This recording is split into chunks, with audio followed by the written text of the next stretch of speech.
Po tayo for this evening. Kaya nakakatuwa sila ay kasama natin at tayo po ay dadako na sa pangangaral ng salita po ng Panginoon at sana talagang handa na po ang ating mga puso sa pakikinig ng mensahe ng Panginoon kasi naniniwala po ako ito ang magpapainit ng ating pananampalataya. Ang lamig ng panahon, masarap magkape, mamaluktot sa kumot. Naku po, napakahirap bumangon sa umaga. Gawa nga ng, di ba, ang sarap-sarap matulog sa lamig ng panahon. Pero ganun pa man, syempre hindi pwedeng pabayaan ang pagkakatipon. Kaya nga nakakataba ng puso na tayo ay muling magkita-kita sa bahay-sambahan ng Panginoon. Amen? So kaya tayo po ay mag-aaral ng salita ng Diyos and please, tayo pong lahat ay magsitayo at buksan po natin ang ating mga Bible in the book of Genesis. Genesis chapter 18, verses 18 to 19. Ito pong dalawang talatang ito ang ipinagkaloob po sa ating Panginoon. Na siyang atin pong pag-aralan ngayong gabi. At marahil baka yung iba po sa inyo nabasa na to o kaya nabigyan na po ng pagkakataong maipangaral. But this evening, I hope and I pray na ito po ay muling maging blessing sa atin pong lahat. Masaya po ba kayo ngayong gabi? Ipag-pray natin yung panahon na yan. Talaga.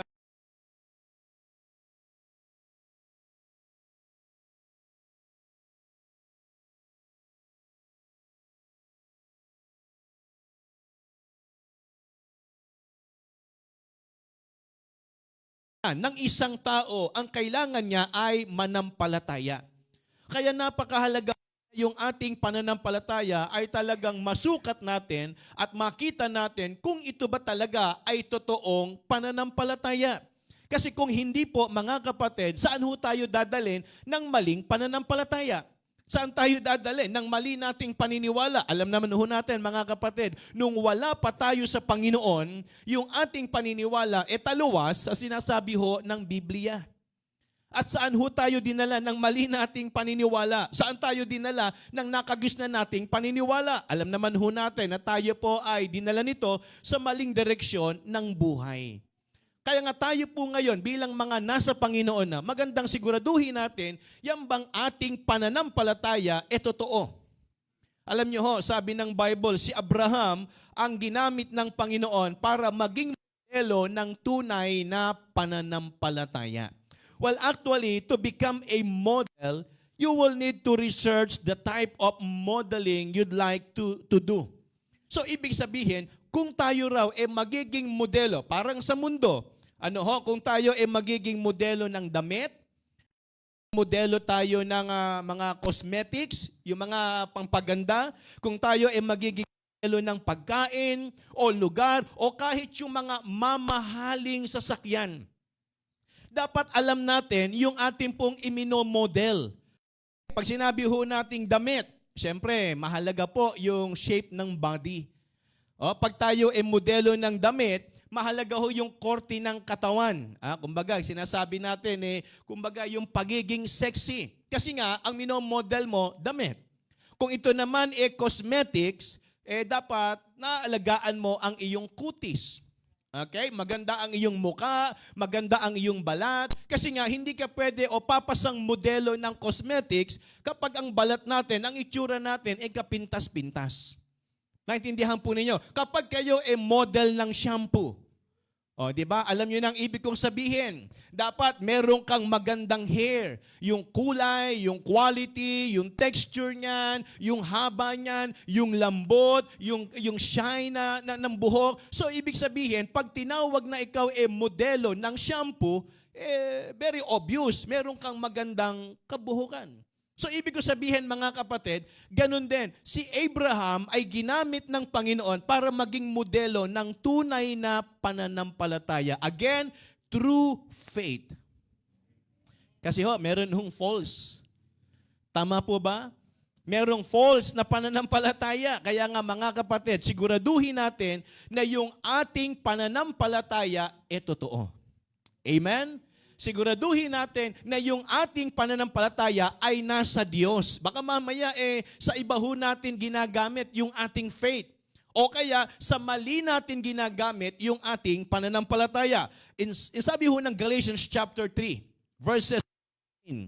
O tignan po ninyo, ang sabi ho ng mga talata dito, even as Abraham believed God, and it was counted to him for righteousness.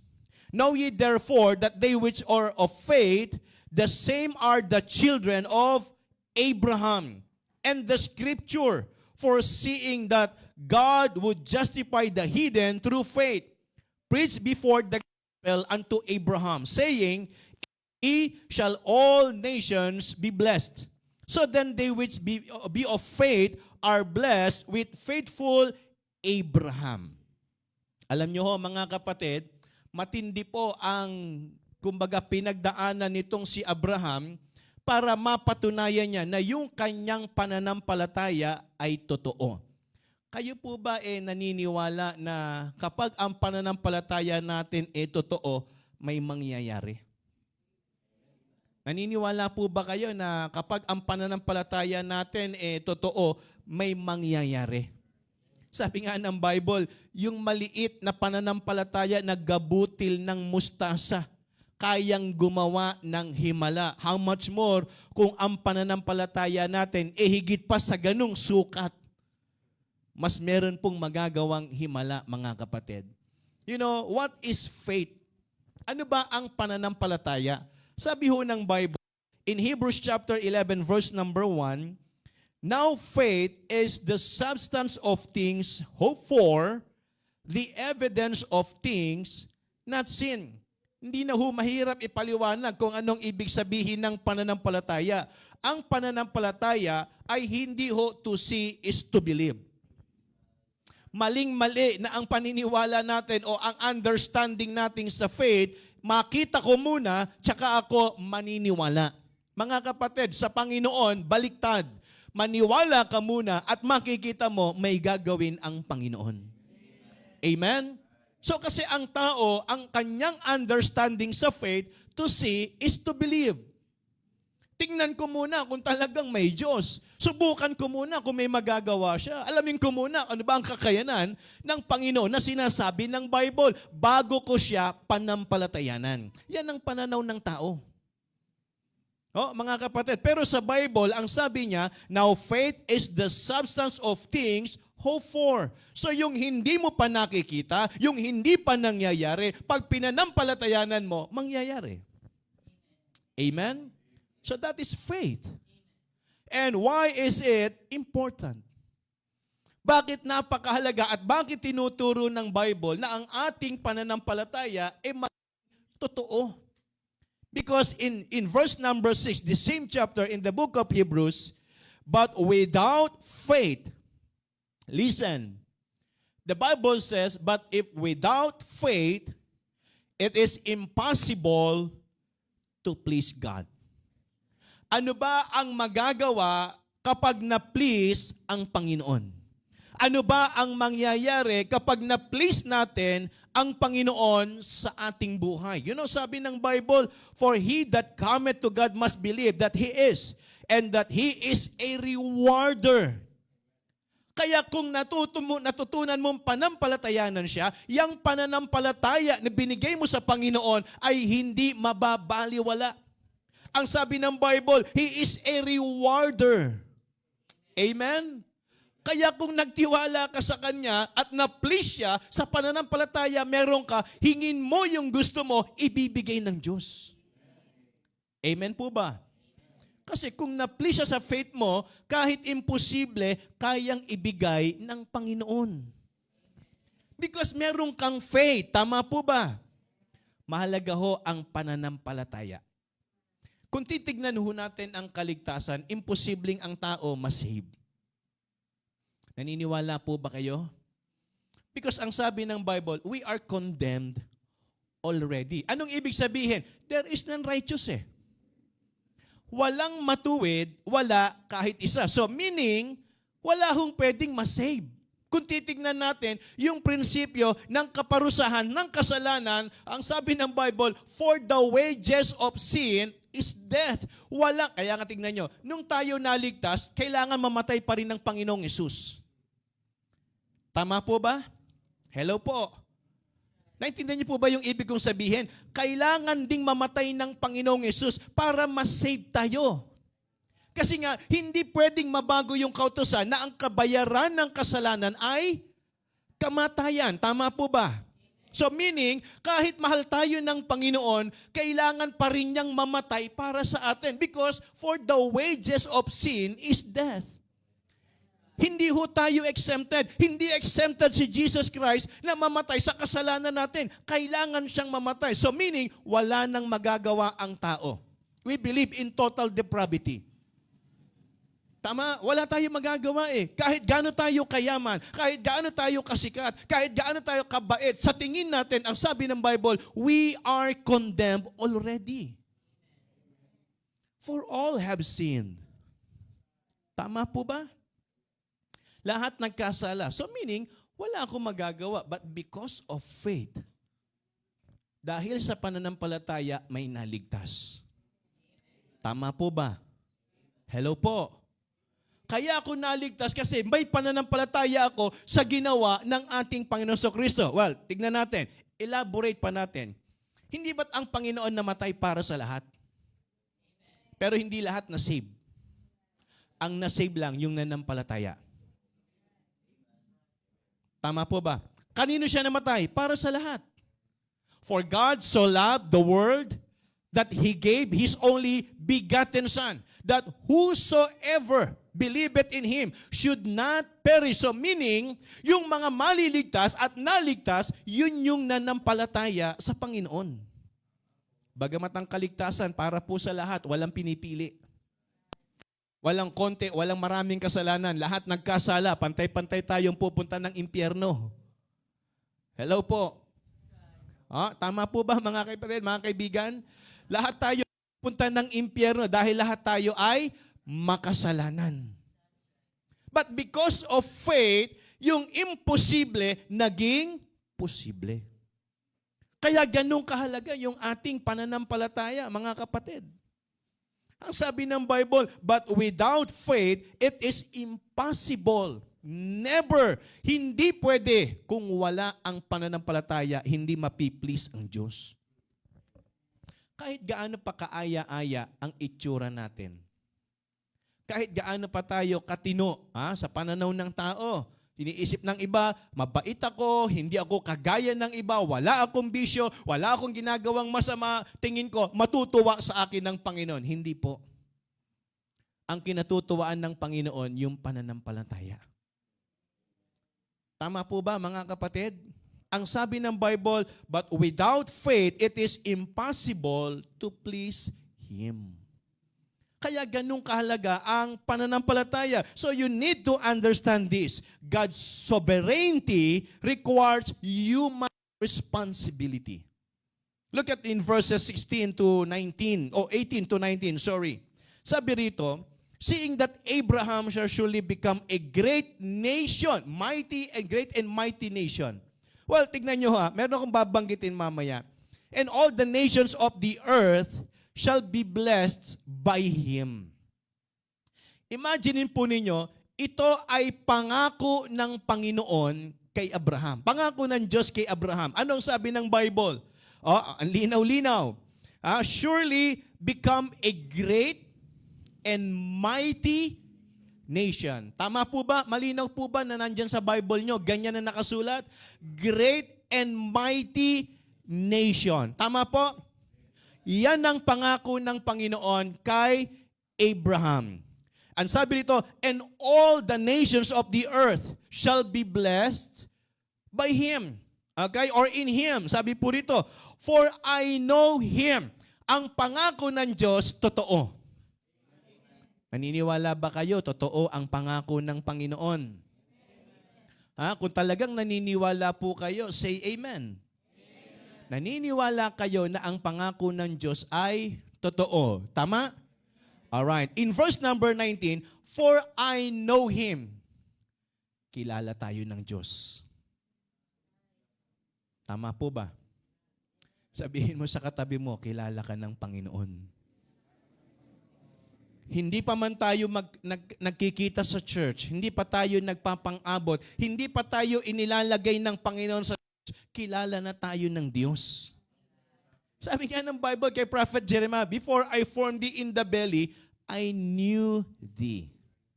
Tama? Hindi pa tayo nabubuo sa sinapupunan. Kalooban na ng Panginoon na mangyayari. Si Brother Roden, mapupunta ng GLBC. Tama, Brad? Hindi niya alam na makakarating siya rito. Pero alam ng Diyos, mapupunta siya rito. Kuya Joe, hindi mo alam na magkakakilala tayo. Pero sa Panginoon, alam na mangyayari ito. Kilala ko, kilala tayo ng Panginoon. Amen? Tama, Sister Gypsy? Ano ibig sabihin? Wala tayo sa plano na magkikita-kita sa ganitong lugar. Pero sa Panginoon, alam niya to, kilala niya tayo. Because anong sabi ng Bible? For I know Him that He will command His children. Naniniwala ba kayo sa sovereignty ng Diyos? Tama po ba? Naniniwala ba kayo na ang pangako ng Diyos totoo? Hello po. Naniniwala kayo? O ngayon, yung pangako niya para mangyari, hindi po pwedeng wala tayong gagawin. In verse number 19, for I know Him that He will command His children. So ibig sabihin, yung pangako ng Panginoon, ituturo niya sa kanyang mga anak na ito ang gawin ninyo. Hindi ko kasi po pwedeng ngangangalang tayo sa Panginoon, mabubuhay na. May gagawin tayo to receive God's blessing. Laging ang prinsipyo ng Panginoon, maayos at tama. Hindi ho yung parang dole-out mentality na magagawin niya tayong tamad. Wala ho tayong gagawin. Kaya ang sabi ng Bible, gusto mong pagpalain ko yung lupain mo, bungkalin mo. Gusto mo makahuli ng isda, ihulog mo yung net. Hello po. Pumunta tayo sa gitna ng karagatan. Hindi po pwedeng tatambay ka lang sa pangpang, darating yung isda. Kailangan mong pumalaot at nandoon ang provision ng Panginoon. Anong sabi ng verse number 19? For I know Him, that He will command His children and His household after Him, and they shall keep the way of the Lord. Amen? Kaya kung gusto ho nating mangyari yung blessing ng Panginoon, huwag tayong tutulog-tulog. Tama po ba? Sino sa inyo ang gusto ng pagpapala ng Diyos? Tama po? Sino ang gusto ng pagpapala ng Panginoon? Malinaw na sinabi ng Matthew 6:33, para dumating sa atin yung blessing, anong prinsipyo ang nandoon? Seek. Tama po ba? After ng seek, sibin. Tama?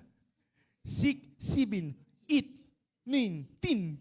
Okay. After ng seek, sabi ng Bible, seek ye first. Tama po ba? Gusto natin ng pagkain. Gusto natin ng daramten. Gusto natin ng may matutuluyan tayo. Lahat ng yon. And all these things shall be added unto you. But listen carefully, you need to seek God's kingdom and His righteousness first. Gusto nating may kinakain, ayaw nating may gawin. Tama po ba? Yun ang malinaw na sinabi ng Bible. Sabi rito, and they shall keep, not just do. Hindi mo lang gagawin, kundi i-maintain mo na ito ay gagawin mo habang nabubuhay ka. Hindi yung isang beses ka lang umaten, gusto mo umuulan na kagad ng pagpapala, parang may utang na loob sa iyo ang Panginoon. Umaten ako, Lord, kahit umuulan. Lord, nakakadalawang atin na ako. Lord, kahit may sisingot-singot ako, nasa church pa rin ako. I-please mo ang Panginoon. Hindi lang sa isang pagkakataon. Amen? Patunayan mo na totoo ang pananampalataya mo. Kung titignan niyo yung mga testing na dinaanan ni Abraham, hindi lang ho yung lugar na pinaalis sa kanya. I mean, umalis ka sa lugar mo, pumunta ka sa sasabihin ko. Hindi lang yun. And even Isaac. Palagay nyo, tapos na siya doon na iniwan niya yung comfort zone niya, sumunod sa Panginoon sa hindi niya alam kung saan siya pupunta. Yun na yun, tapos na. Mga kapatid, tuloy-tuloy pa rin yun.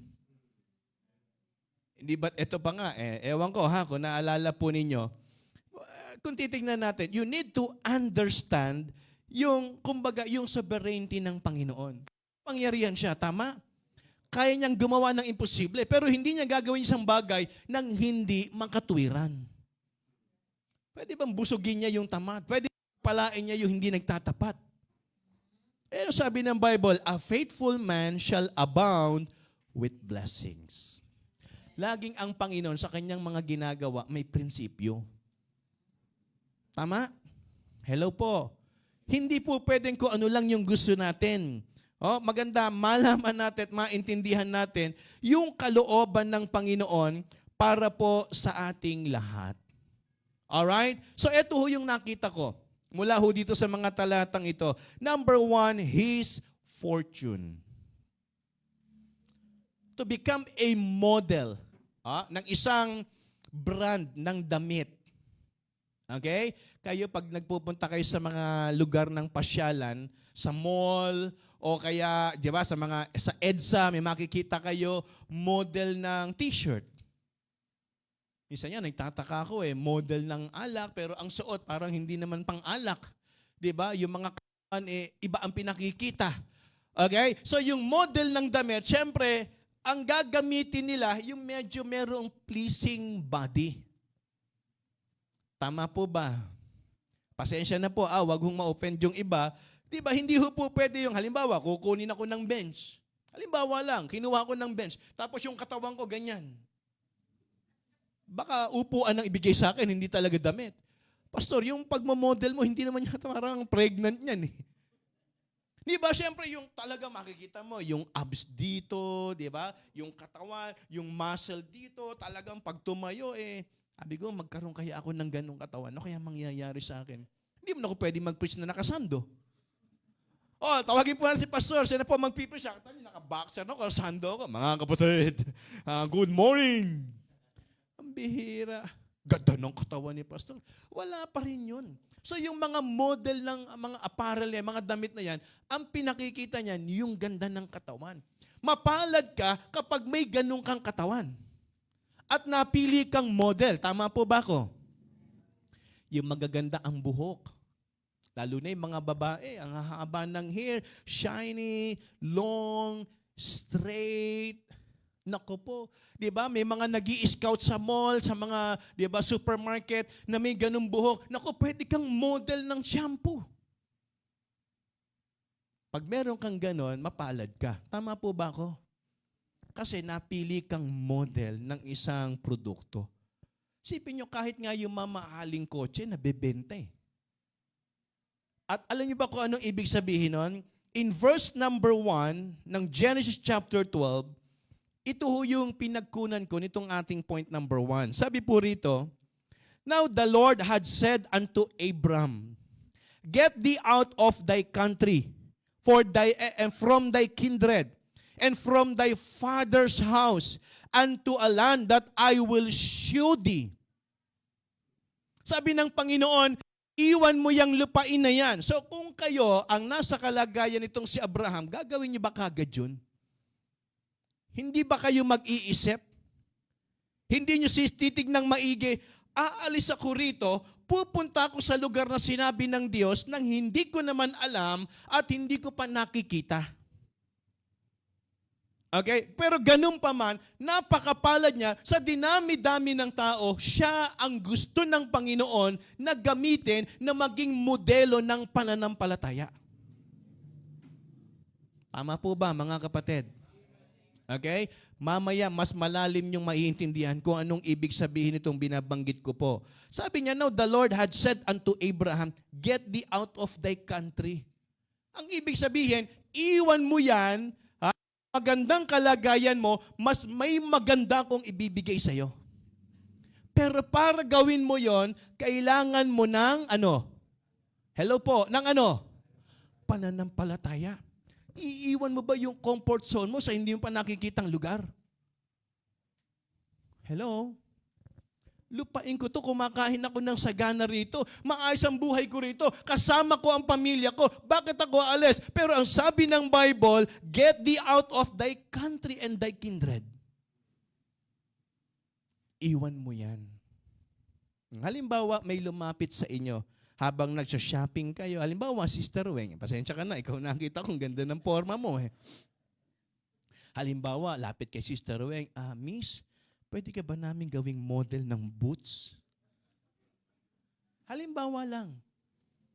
Siyempre, mag-iisip siya, hindi, ang magiging kontrata naman natin ganito eh. Hindi ka lang naman sa boots magmo-model. Marami ka pang imo-model na shoes kasi ang ganda ng sapatos mo, ang galing mo magdala ng sapatos eh. Halimbawa, operang ka, sige, resign ka na sa work mo. Ang gagawin namin sa iyo, bibigyan ka namin ng ibang trabaho. Magmo-model ka lang ng mga sapatos. Sa palagay nyo, maniniwala ba kagad si Sister Weng doon? Magkano ba sinusweldo mo? Sige, kung 80 million, gawin namin 150. 150 pesos per day. Halimbawa lang, gawin nilang doble. Kaya ba, ganun kagad? Teka, mag-iisip muna ako, sino ba itong kausap ko? Hindi ko naman ito kilala. Baka mamaya, scam to eh. Tama po ba, mga kapatid? Ganun ba kadali na iiwan mo yung maganda mong kalagayan tapos susunod ka kagad doon sa hindi mo pa alam? It takes faith. Pananampalataya yun. Tama po ba? Siguro, kung yung magsasabi kay Weng, kilalang tao. Halimbawa, ang lumapit sa iyo, si Boy Abunda. Hindi ka na magtataka. Hindi ka magdududa. Sige, okay ako. Kasi kilalang tao yun eh. Ang Panginoon, saan ba nakipag-usap sa Kanya? Paano ba siya kinausap ng Diyos? Hindi mo na makikita ng mukhaan ng Diyos.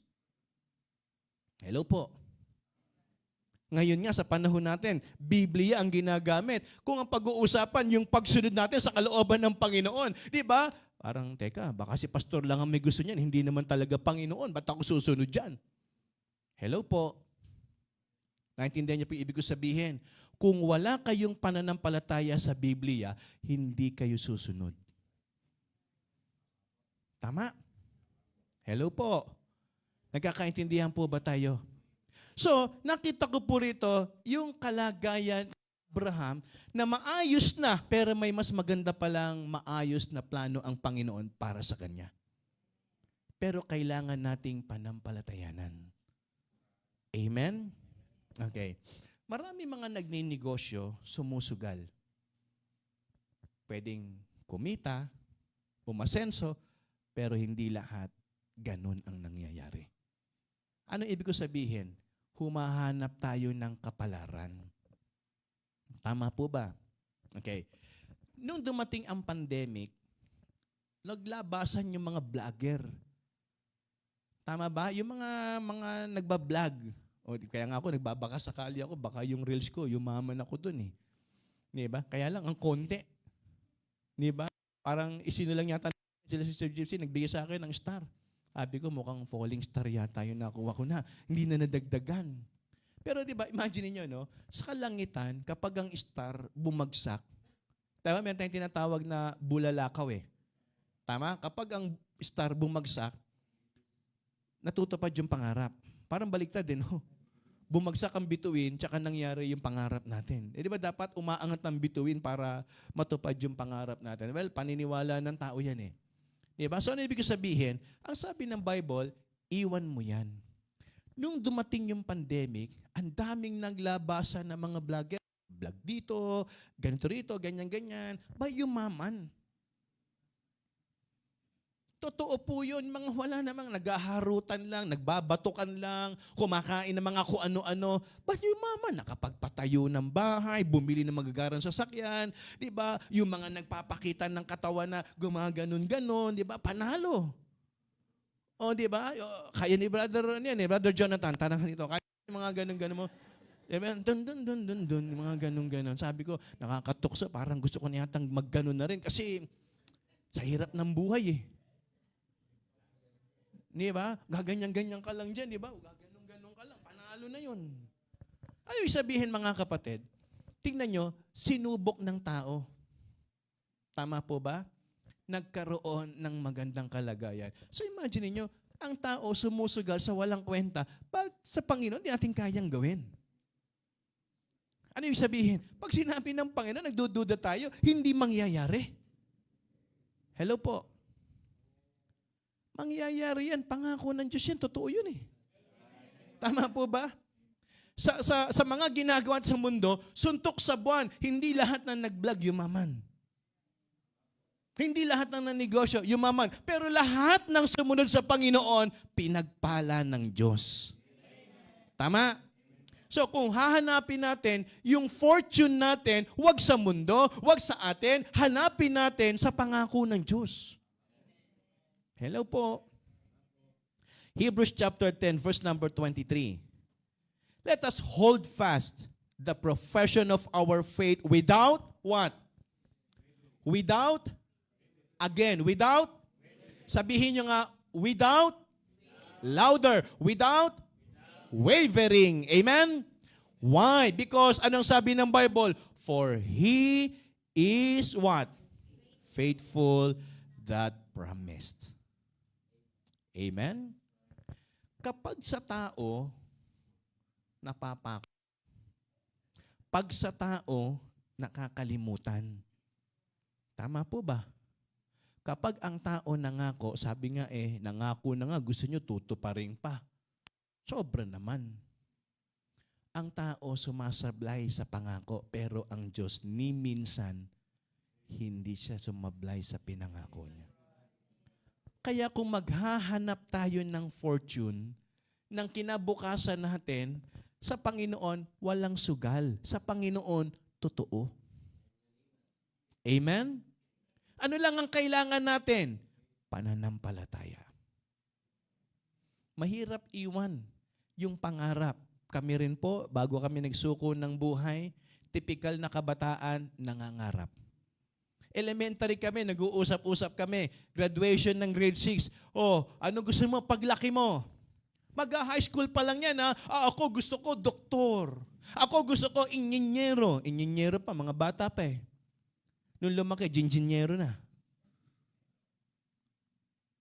Di magtatapos ka na ng high school. Ano ang pangarap mo? Gusto kong magpulis. Gusto kong maging sundalo. Gusto kong maging doktor. Gusto kong maging lawyer. Ang dami natin pangarap. Nangarap kami.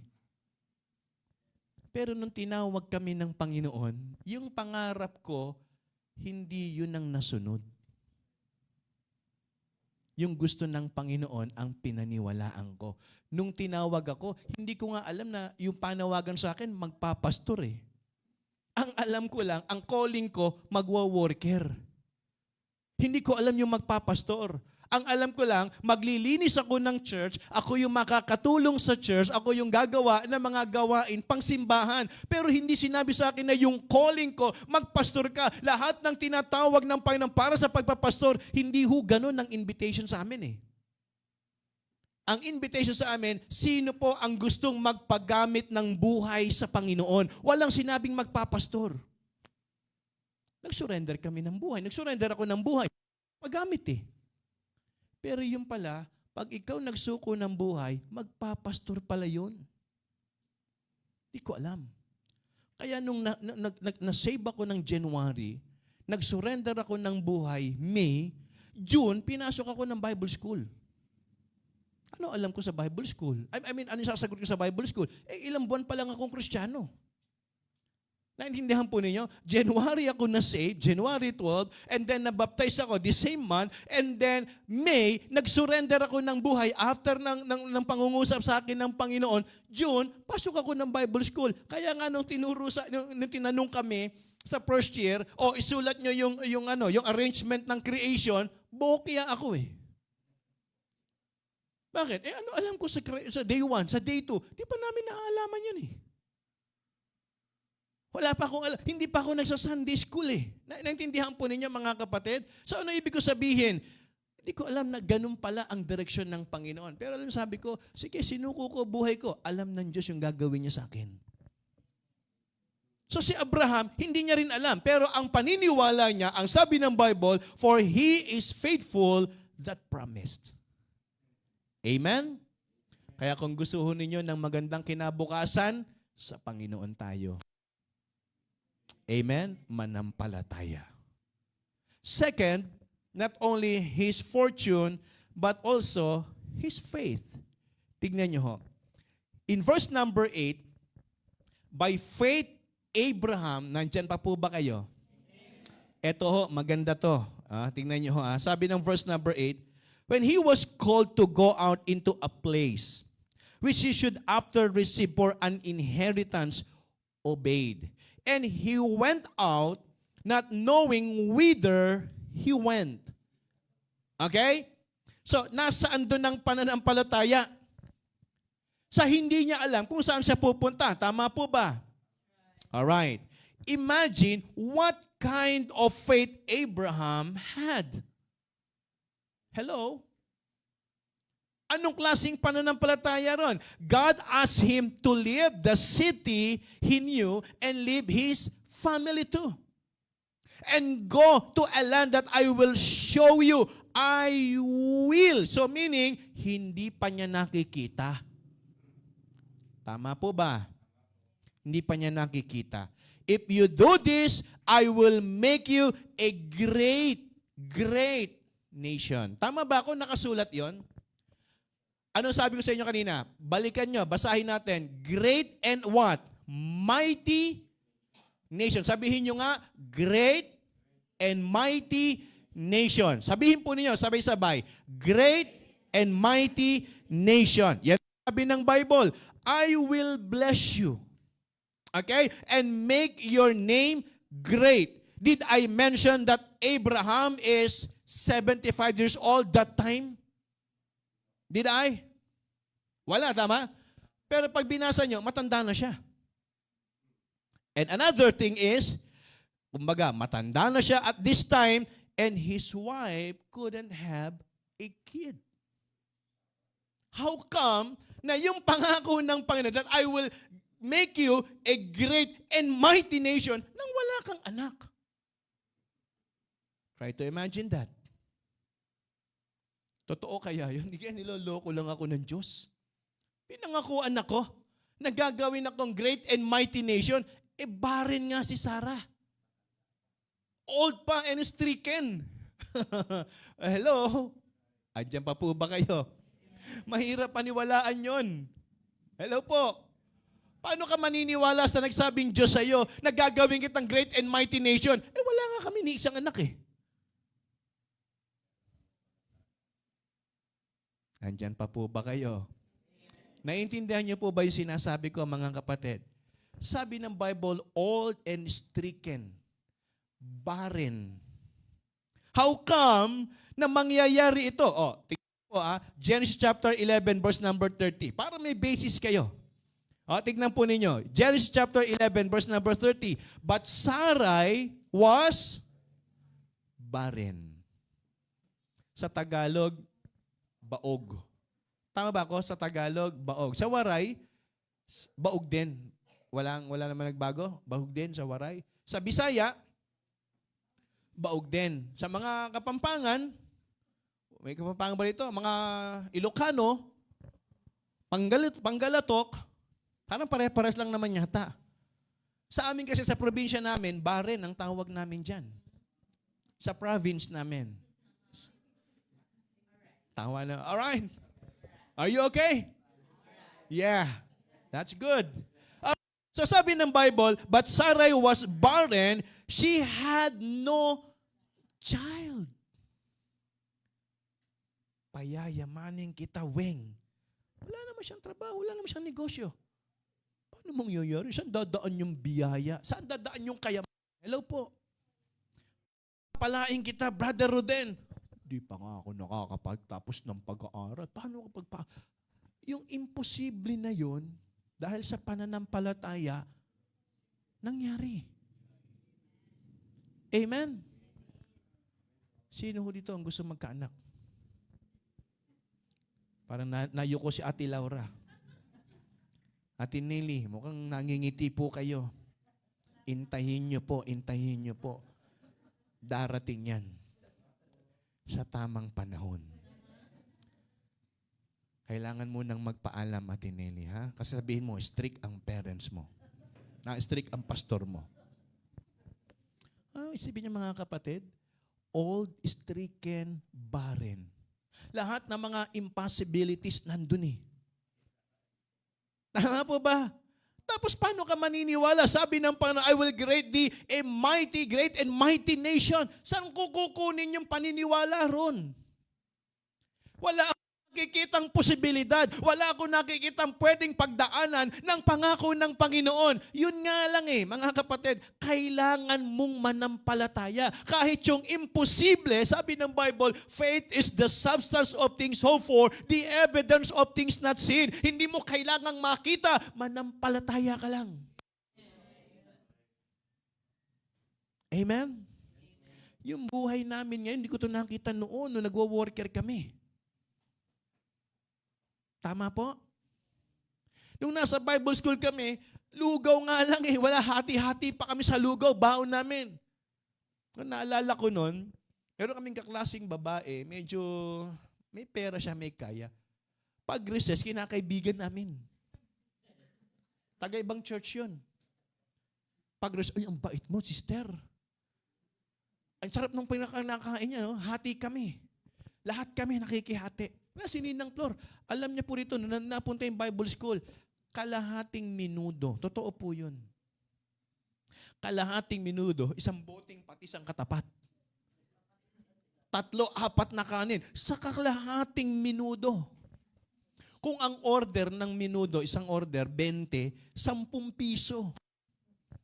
Ganyan po yun. Sasaw-saw mo sa patis pa yan para dumami lasa. Totoo po, tama po. Tapos, iniintay namin maubos yung mga may sabaw. Kasi may mga bias na naiiwan. Higop kami ng sabaw. Totoo dito ang Bible School nun eh. Totoo po yun mga kapatid. Doon kami nabuhay. Sa minudo na may patis. Pero hindi ko nakikita, kawawa yun eh. Hindi ko nakikita na mahirap yung ganong kalagayan. Basta nag-e-enjoy kami na nasa kalooban kami ng Panginoon. Amen. Hindi namin nakita na kawawa yun. Hindi namin nakita, kami ang mag-away. Totoo po yan. Mami, diba, naalala mo noon, isang stick ng barbecue. Nagtatalo kami, kanino ang taba? Diba ang barbecue, ang taba nasa dulo. So, syempre, mapagbigay ka, sige, ikaw na una. Totoo po yun mga kapatid. Hindi mo makikitang kawawa ka pag naghihirap ka kapag alam mong nasa kalooban ng Diyos. Amen? Kaya mo lang makikitang kawawa ka kapag nagiging karnal ka. Kasi ang tingin mo sa ginagawa mo, parang wala namang kwenta. Mga kapatid, kung spiritual ka, hindi mo makikita na yung gutom, parang kawawa. Tignan nyo ho, hindi lang naman tayong nagugutom Ang dami mga taong nasa kalsada walang makain. Iba nga baka gusto na magpakamatay dahil sa hirap ng buhay Pero tayo, nag-e-enjoy pa rin. Isipin nyo, wala kami ni bisikleta. Wala kaming sopa sa bahay. Totoo po, alam naman nila ng Flor yung bahay namin. Pagpasok nyo sa, parang yung kalahati na yan, nandyan na yung lamesa na plastic, yung kudrado, inabot pa dito sa church yon, mga upuan na monoblock, may kama kami dyan, CR, lababo. Pagpasok, nandyan na lahat. Kaya pag pinapasok ng bisita, tuloy kayo, higa kayo. Walang upuan Totoo po. Makikita ka agad, pagbukas ng pinto, kama, tuloy kayo, higa kayo. Wala kami mapaupuan. Totoo po yun, mga kapatid. Tapos, bawal pa mag-ingay sa bahay namin. Pag nagsasalita, yung may-ari, tutok-tok agad sa sahig nila. Bawal magkwentuhan. Kaya pag nag-uusap kami, sweet kami lagi. Alam mo ma? Di ba? Kamusta yung punta mo kayo? Ganun lang kami. Naalala ko may nagregalo sa amin ng Buddha. Naka-live tayo no? May nagregalo sa amin ng Buddha. Unbeliever Matinong kasal. Laki ng Buddha. Ako sabi ko, mukhang malaking pera to siyempre, tayo naniniwala ron. Sabi ko, baka malasin tayo rito. Ilabas natin. Ilabas namin ng bahay. Nilagay ko ron sa gilid nung may hagdan ng may-ari. Nagulto ko isang araw. Nawala yung Buddha, nahimala. Nung nagbabayad ako ng renta, nakita ko sa taas, uy, Buddha namin yun. Ko. Kasi baka makers siya eh. Ako pa sisihin. Ay, bakit nandyan ho yan? Tinapon niya. Hindi ho namin tinapon. Nililinis lang ho namin, pinatutuyo ko. Kukunin ko na, binawi ko ulit. Sabi ko, saan ko ilalagay itong Buddha? Baka magdala pa ng cross to doon sa may-ari. O, totoo. Nung kinasal kami, ilan ang kalan natin? Ang dami. Totoo po yan. Ang daming kalan. Walang electric pan, walang kaya. Ang ginawa namin, binenta namin mga kalan. Sabi ko, delikado to. Baka pag binenta natin yung kalan, baka yun pagbenta natin, yun na nagregalo sa atin. Kalan namin 7. Totoo po. Hindi naman kami marunong magluto. Sabi ko, paano kaya gagawin natin dito? Walang kahit ano. Sabi ko, benta natin yung iba. Totoo mga kapatid, ni bisikleta, cellphone, wala kami. Wala akong kahit anong gamit. Sabi ko, Lord, anong mangyayari sa amin? Ganito ba kami? Pero alam niyo, ang lahat ng iyon, masaya. Ang lahat ng iyon, dinala kami sa paniniwala namin sa pangako ng Diyos. Ewan ko, ang cabinet namin yung zipper. Ano yung zipper na parang linoleum, yung plastic na gano'n. Si zipper mong gano'n, yun ang unang-unang pundar namin. Proud na proud kami. May cabinet na tayo. Wala kaming cabinet. Yung damit namin nandyan lang sa lapag. Okay lang yun. Nakapundar kami, yung cabinet na may zipper na gano'n. Uy, proud na proud kami. Nakahanger na yung mga damit namin. Masaya kami kasi ang pinanghahawakan namin, pangako ng Diyos. Ay, sabihin mga kapatid, ang kailangan dito, faith. Gusto mo, si Abraham, model siya ng pananampalataya, tapos siya walang pananampalataya. Tama po, mga kapatid? Sabi ko, wala kaming rep, walang kahit ano. Nangihiram pa kami ng upuan sa church noon, monoblock. Totoo po yun. Ni sopa, ni isang upuan, wala kami. Pero sabi ko, purihin ng Panginoon kasi ang Panginoon ang gumawa. Nag-preach ako sa isang Emilio S. Lim. Dito ako noon, muulan. Sabi ko, magagawin namin dito. Wala kami. Dito ako, pe-pray ako. Sabi ko, Lord, paano ba to? Umuulan. Wala kaming makain, anything. Biglang may lumapit dito.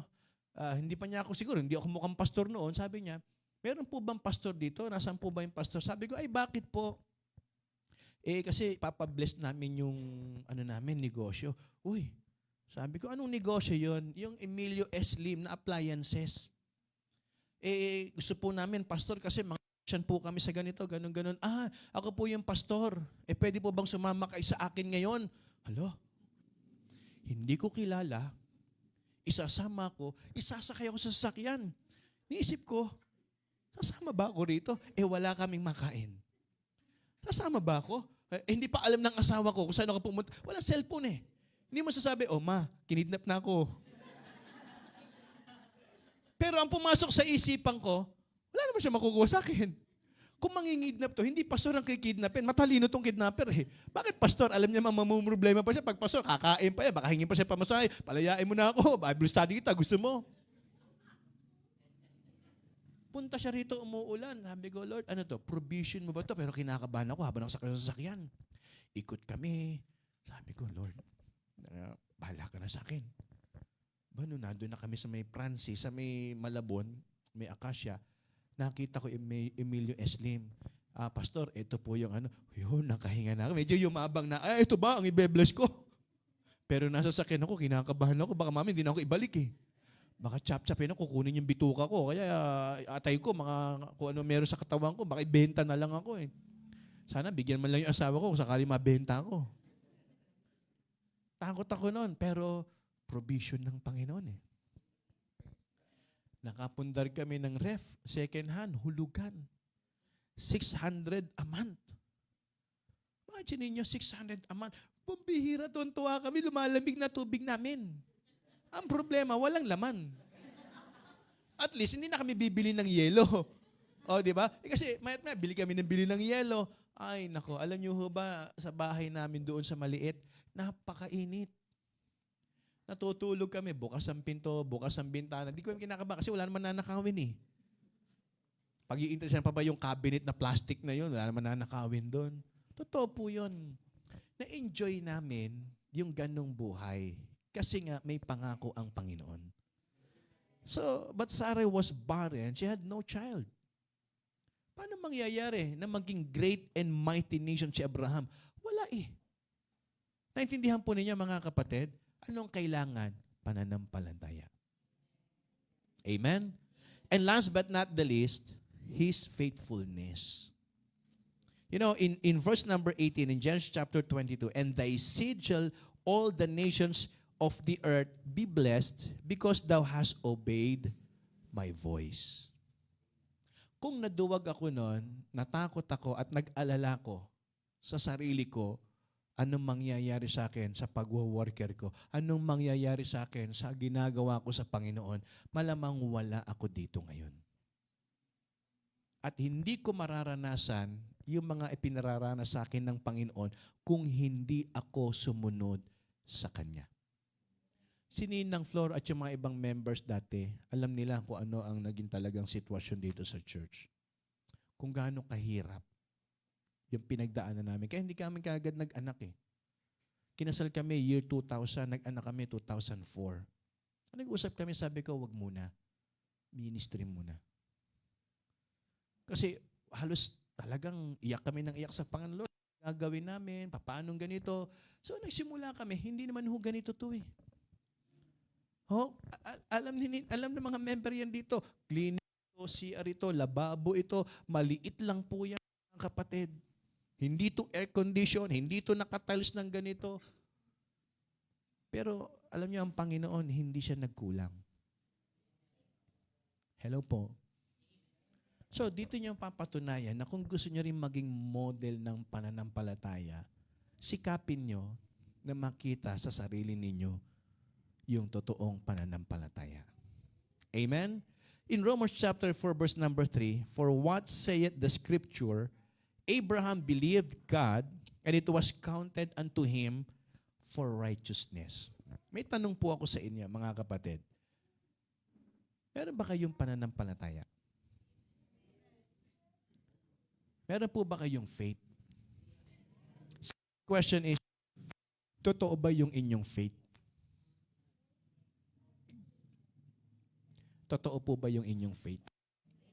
Saan na kayo dinala ng pananampalataya nyo? Sige nga po, yun yung magandang tanong eh. Saan na kayo dinala ng pananampalataya nyo?